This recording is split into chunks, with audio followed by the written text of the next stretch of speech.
এমন করতেছো কেন বাপ? এত বাড়াবাড়ি করছো কেন আব্বা?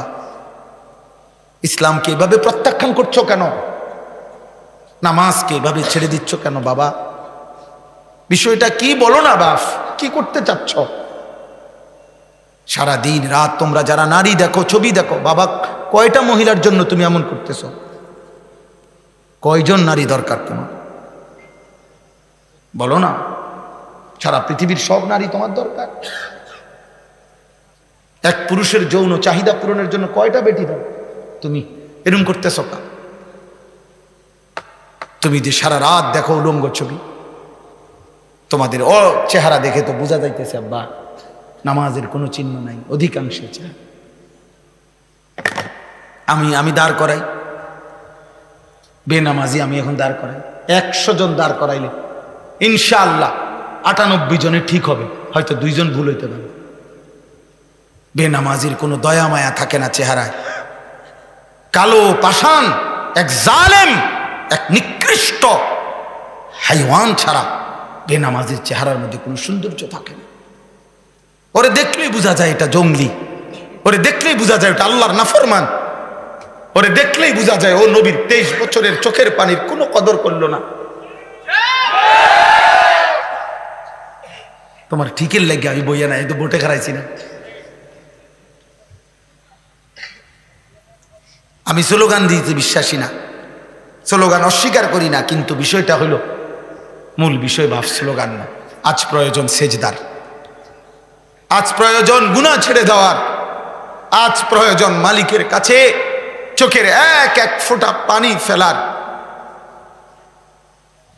সারা দেশ জুড়ে, সারা পৃথিবী জুড়ে প্রতিনিয়ত ইহুদি, খ্রিস্টান, হিন্দু, নাস্তিক, মুরতাদ, মুনাফিক, ইসলাম বিরোধী চক্র কোমরে গামছা বাইধা মুসলমানের যুব সমাজের বিরুদ্ধে লাগছে যে এদেরকে প্রেম, ভালোবাসা, নারী, ছবি, অস্থি দৃশ্য, এদের শরীরের ফ্যাশন, রূপচর্চা, কাপড়, পোশাক, এই সামান্য বিষয়ের উপরে লাগাইয়া একটা চটপটি খাইতে গেছে 3 ঘন্টা নাই, 1 প্লেট চটপটি খাইছে। কিছু এতক্ষণ ধরে চটপটি খাইছে। একজন মুসলমানের 3 ঘন্টা কোনো মূল্য নাই। 10 ঘন্টা, বিকাল 3টায় বের হইছে, রাতের 11টা বাজে ঘরে ফিরছো তোমরা। 8 ঘন্টা পরে যদি জিজ্ঞাসা করা হয় নওজোয়ান কি করছো এতক্ষণ? ঘুরছি। মুসলমান 8 ঘন্টা এভাবে ঘুরে, অথচ 8 ঘন্টা প্রতিদিন ডিউটি কইরা কত মানুষ উপার্জন করে। অসংখ্য মানুষের চাকরির ডিউটি কয় ঘন্টা? 8 ঘন্টা ডিউটি করলে উপার্জন হয়, বেতন হয়। 8 ঘন্টা মাটি কাটতা, 8 ঘন্টা সিএনজি চালাইতা, 8 ঘন্টা মাটি কাটো, 8 ঘন্টা সিরা ভাজো, তাইলেও তো ভালো ছিল, সিরা বেচতে পারতা। 8 ঘন্টা মুড়ি ভাজো, তো মুড়ি বেচতে পারতা। একটা কিছু করো, দুনিয়ার জন্য কিছু করো, তোমারও তো দরকার, আগামী দিনে টাকা পয়সা দরকার, তো দুনিয়ার উপার্জন করো, আখেরাতের ফিকিরও করো। তুমি যে দুনিয়ারও খবর নাই, আখেরাত তোমার বাবার ঘাম রক্ত পানি করা টাকা, ওই বেচারা হয়তো। আমি ওই দিন হুজুর, আমি নিজ চোখে দেখছি একটা লোক সিমেন্টের বস্তা নামাইতেছে। এটা আমি কয়েকবারই বলছি এই কথাটা, আমার এত মায়া লাগছে। সিমেন্টের বস্তা নামাইতেছে, যে প্রতিটা বস্তা নামাইতে গেলে ট্রাকের থেকে গোডাউনে এই পিঠটা আপনার বাঁকা হইয়া যায়, এরপরে বস্তাটা এখানে লয় 50 কেজিওয়ালা বস্তা। এইভাবে সে নিয়া আপনার গোডাউনে থুইছে। 60 টাকা বা 8 টাকা বা সর্বোচ্চ 10 টাকা এক বস্তা সিমেন্ট যদি ট্রাকের থেকে ওই গোডাউনে থয়, তাইলে 50টা বস্তা এই বেচারা যদি নিয়ে থাকে। আমি তাকাইয়া দেখছি একটা বস্তা ফালাইবার পরেই এই ছোট্ট একটা গামছা কোমরের থেকে খুললে এটা দিয়ে ঘাম, তার শরীরটা ঘামগুলো মুছতেছে। এই মুছতে মুছতে আবার আরেক বস্তা নিছে। এইভাবে 50 বার হয়তো তার ঘামে ঝরছে। এভাবে 50 বার তার কোমরটা বাঁকা হয়ে গেছে, পিঠটা বাঁকা হয়ে গেছে। বিনিময়ে হয়তো 500টা টাকা পাইছে। 10 টাকা করে। তাইলে এই 500 টাকার থেকে তোমারে বাবা আপন সন্তানের হাতে 200টা টাকা হাতে দিছে, আর এই জানোয়ার এই ঘামে ধরা টাকার 200 টাকা দিয়া মোবাইলে উলঙ্গ ছবি দেখতেছে। এ কত বড় নিকৃষ্ট জানোয়ার, এ মানুষ নামের কত বড় কলঙ্ক, এ বাবার কত বড় নাফরমান সন্তান।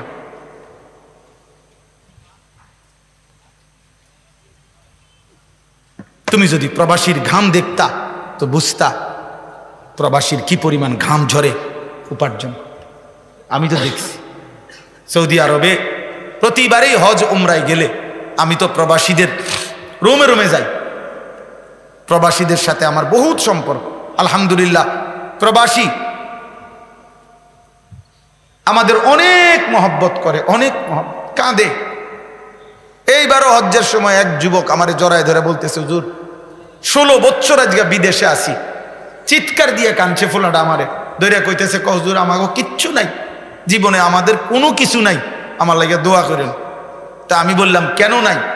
কিছু নাই বলতে ওই আমারে বলতেছে, হুজুর এই পর্যন্ত জীবনে 16 বছর যারে যত টাকা দিছি কাউরে খুশি করতে পারি নাই, যতই দিছি হুজুর কয় আরো দিতে পারতো,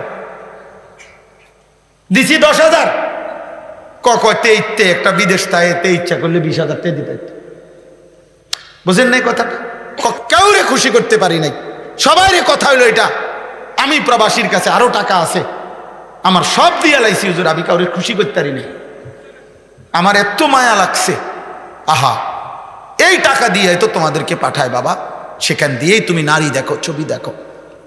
এই প্রবাসীর রক্ত পানি করা ঘামের এই পবিত্র টাকা তার স্ত্রী, যাদের বেহায়া নারী বাজারে বাজারে ঘুরে। হায় নারী, এই বোন, তুমি তোমার স্বামীর উপরে অনেক বড় জুলুম করলা। তুমি জানো না তোমার বিদেশি স্বামীর একটা একটা টাকার পিছনে কত ঘাম আছে, অনেক ঘাম মিশে আছে, অনেক কষ্ট মিশে। লোকটা কোনোদিন নিজের, কেউ তারে যে একটু রান্না করে দিবে, কেউ তারে 1 কাপ চা বানায় দিবে, আপন জন তো নাই, নিজের জামা নিজে ধোয়। আমি এই দিনও কাতারে আমার এক মহব্বতের ছেলের লগে আমি ভিডিও কলে কথা বলছি, আমার এক প্রবাসী, আমি দেখলাম এই একটা রুমের মধ্যে 4টা খাট, ছোট্ট একটা রুম, প্রত্যেক খাটের মধ্যে 2 জন মানুষ, মানে নিচে একজন শুয়ে রয়েছে, উর্ফে একজন হুজুর, এই 8 জন বাচ্চার মতো ওই বেটা শুয়ে রয়েছে, ওখানে বইয়া আমার দিকে চাইয়া রয়েছে। আমি বললাম উনি কি তা? হুজুর আমার লগে থাকে, উনিও প্রবাসী। আহা মায়া লাগছে, মানে আলগা জায়গা নাই, এক খাটে 2 জন ঘুমায়, নিচে একজন উর্ফে একজন। এত কষ্ট করে কাটায়, এটা কি জীবন? দেশে এটা কল্পনা করা যায়? অথচ তার টাকার মধ্যে তার ফ্যামিলি 12,000 টাকা দিয়ে শহরের বাসায় ভাড়া থাকে। হাতের ফুতে জমিদার, তার আড়ার স্টাইল দেখলে বোঝা যায় তার আব্বা হইল আটলান্টিক মহাসাগরের মালিক, হিমালয় পর্বত তার বাপের। তার হাঁটা দেখলে মনে হয়, তার চুল দেখলে, তার কথাবার্তা দেখলে মনে হয় তে 7,000 ধন পাইছে, অথচ তার বাবা ওই দোতলা খাটের রূপে গুম যায়। আল্লাহ তোমাদেরকে হেফাজত করেন। প্রিয় ভাই, রাগ করে বলি নাই, তোমার প্রতি নারাজ তো না আমি, এখানে তো আমার কারোর সাথে কোনো ঝগড়া হয় নাই, আমি শুধুমাত্র বিবেকের জন্য বললাম, ইনসাফের জন্য বললাম। আল্লাহ আমাদেরকে হেফাজত করেন। সব বাবাদেরকে বলি, বাবা গুনাহ ছেড়ে দেন, আমাদের হায়াত আল্লাহর দান। এই শেষ আমার আয়াতের তরজমা আমি এটাই বলি। আল্লাহ তাআলা বলছে, বান্দা আমি একটা আয়াত পড়ছি, 24 নম্বর পারা কোরআনুল কারীমের 40 নম্বর সূরায়ে মুমিন 67 নম্বর আয়াত। একটা কথা শুধু বুঝাই, আল্লাহ এখানে আমাদেরকে বলছে 5টা কথা। 1 নম্বর বলছে, হুয়াল্লাযী খালাকাকুম মিন তুরাবিন সুম্মা মিন নুতফাতিন সুম্মা মিন আলাকা। আল্লাহ বলছে, মায়ের পেট থেকে বান্দা আমি তোমাকে এই পৃথিবীতে বের করার আগে ধাপে ধাপে আমি তোমাকে সৃষ্টি করেছি। একবার মাটি, একবার বীর্য, একবার জমাট রক্ত, একবার গোশতের টুকরা, একবার হাড্ডির কঙ্কাল, আরেকবার গোশতের আবরণ দিয়ে নাক চোখ কান লাগিয়ে শরীর গঠন। আর সর্বশেষ 7 নম্বরে রূহ ফুঁকে দিয়ে মায়ের পেট থেকে বের করছি। আল্লাহ বলে, বান্দা এই 1 নম্বর কথা তুমি মনে রেখো। 7 ধাপে আমি চাইলে কুন বললেই হয়ে যেত। আমি কুন ফায়াকুন, আমি যদি বলি হও তাহলেই তো হয়ে যায়। আমি এটা বলেও তোমারে বানাইতে পারতাম, কিন্তু আমি তোমারে বেশি মায়া করে মায়ের অন্ধকার জরায়ুতে 9 মাস লাগাতার রেখে আমি আল্লাহ আমার কুদরতি হাতে একটা একটা করে ধাপ অতিক্রম করে আমার নিজ হাতে চোখ নাক কান আমি লাগাইয়া আমি তোমার আকৃতি দিয়ে মায়ের পেট থেকে আমি তোমাকে বের করেছি। অতএব বান্দা আমারে কেমনে বললাম? তুমি জানো না আমি তোমারে কত যত্নে বানাইছি? আমারে বললা কেমনে? আমারে একটা সেজদা দিলা না কেমনে? 2 নাম্বার আল্লাহ আবার মনে করাইছে, সুম্মা ইউখরিজুকুম তিফলান সুম্মা লিতাবলুগু আশুদ্দাকুম সুম্মা লিতাকুনু শুয়ুখা। আল্লাহ বলেন, এবার মায়ের পেট থেকে বের হয়ে ভাবো তো, আমি আল্লাহই তো তোমাকে শিশু বানাইলাম, আমি আল্লাহই তো তোমাকে পূর্ণ শক্তি যৌবন দিলাম, আমি আল্লাহই তো তোমাকে আবার বৃদ্ধ বানাইলাম। এটাও কি আমি করি নাই? কথা বলে না, আল্লাহ করে নাই? শিশু কে বানায়? যুবক কে বানায়? বৃদ্ধ কে বানায়? আল্লাহ বলেন, শিশু কালো তো আমার, যৌবন কালো তো আমার, বৃদ্ধ কালো তো আমার, তা আমারে ভুলে গেলা কেন? মায়ের পেটের সময়টাও তো আমার, আমারে ভুললা কেন? 3 নাম্বার অমিনকুম মান ইউতাওয়াফা মিন ক্বাবলু। আল্লাহ বলে, বান্দা মনে রেখো, তোমার দাদা, তোমার চাচা, তোমার বড় ভাই, তোমার সমবয়সীর চাইতে বয়স্ক, তাকে দেখে তুমি প্রতারিত হইও না। বরং এটা মনে রেখো, আমি সবাইকে জন্ম নিলেই, মায়ের পেট থেকে বের করলেই সবাইকে আমি জোয়ান বানাই না, সবাইকে আমি বুড়া বানাই না। আমি কিন্তু চলতি পথে অনেককেই পূর্ণ বৃদ্ধ পর্যন্ত পৌঁছবার আগে আগেই মৃত্যু দিয়ে ফেলি, এবং মৃত্যুই দেই বেশি, টিকে রাখি কম। এই জন্য হাসান বসরি রহমতুল্লাহ আলাইহ বলছেন, হে যুবক মনে রেখো, আম গাছ থেকে যে ফুল বের হয়, মুকুল বইল, আমের বইল, আমের মুকুল, তিনি বলছেন ওই মুকুল সবগুলো আম হয় না। যতগুলো ছোট্ট ছোট্ট আম হয় সবগুলো বড় আম হয় না, যতগুলো বড় হয় সবগুলো ফাঁকে না, বরং মনে রাখবা ঝরে যায় বেশি, থেকে যায় কম। মুকুল ঝরে যায় বেশি না টিকে বেশি?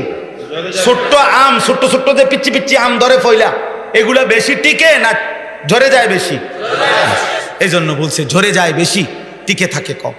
আল্লাহ বলছে, বান্দা আমি কিন্তু সবাইকে শেষ পর্যন্ত বৃদ্ধ পর্যন্ত নেব না।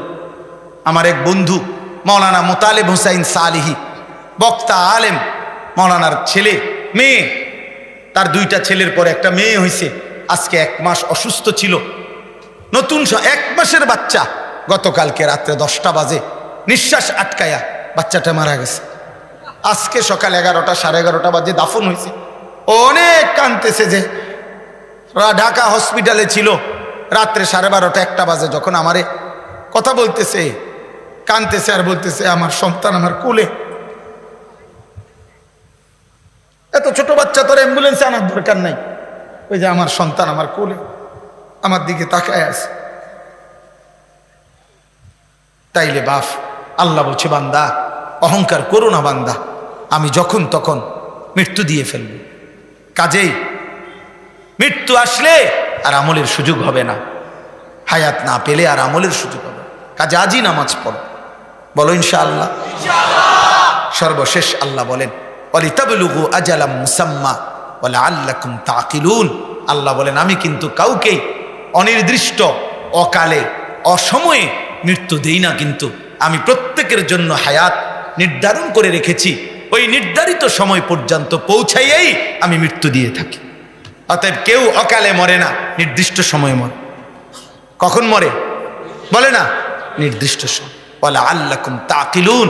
আল্লাহ বলে, এই যে আমি মায়ের পেট থেকে 7 ধাপ, দুনিয়াতে একবার শিশু, একবার যুবক, একবার বৃদ্ধ, আবার কাউকে হায়াত দেই, কাউকে মৃত্যু দেই, কাউকে হাসাই, কাউকে কাঁদাই, কাউকে সুখ দেই, কাউকে দুঃখ দেই, কাউকে সুস্থ রাখি, কাউকে অসুস্থ বানাই।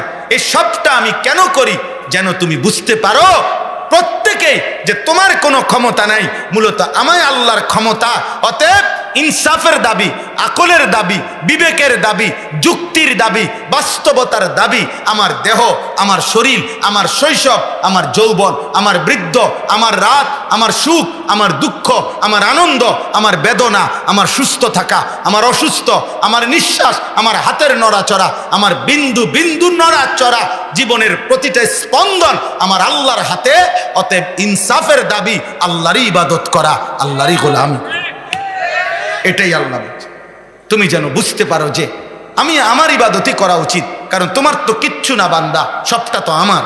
তাহলে আমারে অবমূল্যায়ন করছো কেন? আমার কথার নাফরমানি করছো কেন?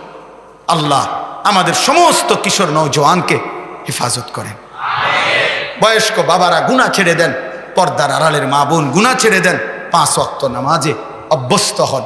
এবার আমার শেষ কথা হলো, যাদের বয়স 30 এর নিচে, 30 বছরের নিচে যাদের বয়স, তোমরা হাত উঠাও, হাত উঠাও ভাই। 30 বছরের নিচে, মাশাআল্লাহ, সবই তো মাশাআল্লাহ, ইনশাআল্লাহ আগামীর পৃথিবী ইসলামের পৃথিবী, ইনশাআল্লাহ আগামীর পৃথিবী ইসলামের পৃথিবী, ইনশাআল্লাহ ইনশাআল্লাহ। আমার ওসিয়ত তোমাদের প্রতি, প্রিয় ভাই, আমার ছেলেরা, আমার সন্তান, আমার 2টা কথা আমার শেষ। 1, চোখ হেফাজত কইরো, নারী দেখো না, অশ্লীল ছবি দেখো না। নারীর চাহিদা তোমার আল্লাহ দিছে, বিবাহের মাধ্যমে পবিত্র এক নারী মিলিয়ে আল্লাহ তোমার চাহিদা পূরণ করে দেবে ইনশাআল্লাহ। তুমি নষ্ট হইও না, তুমি চরিত্রহীন হইও না, তুমি লম্পট হইও না। আর 2 নাম্বার হলো ফজরের নামাজ জামাতে পড়ো, ইনশাআল্লাহ তোমার জীবন সুন্দর হবে, আখলাক সুন্দর হবে, চেহারা সুন্দর হবে। বাকি 4 ওয়াক্ত নামাজ সহ তোমার জীবন নুরানি হয়ে যাবে ইনশাআল্লাহ। রাজি ইনশাআল্লাহ? চেষ্টা করবা ইনশাআল্লাহ? হিম্মত করো ইনশাআল্লাহ। কোন নামাজ পড়বা? কোন নামাজ? আবার বলো, জোরসে বলো, আরো জোরে। মাশাআল্লাহ, আল্লাহ তৌফিক দেন। সবাই মহব্বতের সাথে বসো, উলামায়ে কেরামের নসিহত ধারাবাহিকভাবে শুনতে থাকো।